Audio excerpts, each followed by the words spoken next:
রাসূল আকরাম সাল্লাল্লাহু আলাইহি সাল্লাম বলেন, যার অন্তরে সরিষা যাররা পরিমাণ অনুপরিমাণ অহংকার রয়েছে, সে কখনো লা ইয়াদখুলুল জান্নাহ, সে জান্নাতে প্রবেশ করবে না, জান্নাতে প্রবেশ করতে পারবে না। সামান্য থেকে সামান্য অহংকার নিয়ে যদি মানুষ চলে, আল্লাহ রাসূল বলেন না না, এই অল্প অহংকার যাররা কাকে বলা হয়, সূর্য উঠলে দেখবেন সূর্যের আলোর দিকে কিছু ধুলাবালুর মতো উঠতে পারে, ওটাকে যাররা বলা হয়, অথবা ওটার 70 ভাগের 1 ভাগকে যাররা বলা হয়। এতটুকু যদি অহংকার নিয়ে মানুষ দুনিয়ার জমিনে চলে, আল্লাহ রাব্বুল আলামিন বলেন, তাদেরকেও আমি ছাড় দেব না, তাদেরকেও জাহান্নামে দেব, জান্নাতে জায়গা দেব না। এজন্য অহংকার এগুলো মানুষের শোভা পায় না। তার আল্লাহ রাব্বুল আলামিনের কেবলমাত্র শুধুমাত্র তারই শোভা পায়, যিনি আসমান এবং জমিন সমস্ত মাখলুকাত সৃষ্টি করেছেন। আবার এই দুনিয়ার থেকে তাদেরকে নিয়ে যাবেন, জান্নাত তৈরি করেছেন, জাহান্নাম তৈরি করে রেখেছেন। জান্নাত তারাই পাবে যারা অহংকার মুক্ত জীবন যাপন করবে, আল্লাহর হুকুমের গোলামি করবে, আল্লাহর হুকুমের প্রতি আনুগত্যশীল হবে, তারাই জান্নাত পাবে।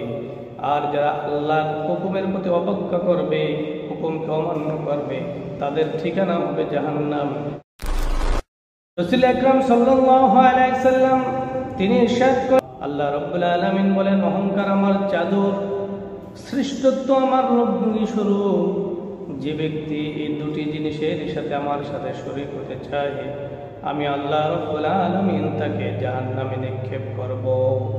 কারণ হলো অহংকার পৃথিবীর একমাত্র, আল্লাহ রাব্বুল আলামিন ছাড়া পৃথিবীতে যত মাখলুকাত রয়েছে, কাউকে অহংকার করার মতো আল্লাহ তাআলা ক্ষমতা দেন নাই। আল্লাহ তাআলা এই পাওয়ার নিজের কাছে রেখেছেন। কারণ পৃথিবীর সব কিছু ধ্বংস হয়ে যাবে, পাহাড়গুলো তুলার মতো উঠতে থাকবে, হাজার লক্ষ কোটি বিল্ডিং তুলার মতো উঠতে থাকবে, মাটির সাথে মিশে যাবে, সব কিছু একাকার হয়ে যাবে। কুল্লু মান আলাইহা ফান ওয়া ইয়াবকা ওয়াজহু রাব্বিকা যুল জালালি ওয়াল ইকরাম। সব কিছু ফানা ফানা হয়ে যাবে, শেষ হয়ে যাবে, বিলীন হয়ে যাবে। একমাত্র পরাক্রমশালী মহান আল্লাহ রাব্বুল আলামিন ব্যতীত সকলের ধ্বংস অনিবার্য। এজন্য যে ব্যক্তি অহংকার করতে যাবে, তার মানে হলো আল্লাহর চাদর ধরে সে টানলো। যে শ্রেষ্ঠত্ব দেখাতে যাবে, তার মানে আল্লাহ তাআলার লুঙ্গি ধরে টানবে। কুদরতি চাদর এবং লুঙ্গি ধরে যারা টানতে চাইবে, আল্লাহ রাব্বুল আলামিন বলেন, ফাযাফতুহু ফিন্নার, তাদের স্থান কিন্তু জাহান্নাম। এজন্য মানুষ শোনো, অহংকার করো না এবং শ্রেষ্ঠত্ব দেখাতে যেও না। এই দুটাই হলো আল্লাহ রাব্বুল আলামিনের সাথে সম্পর্কিত।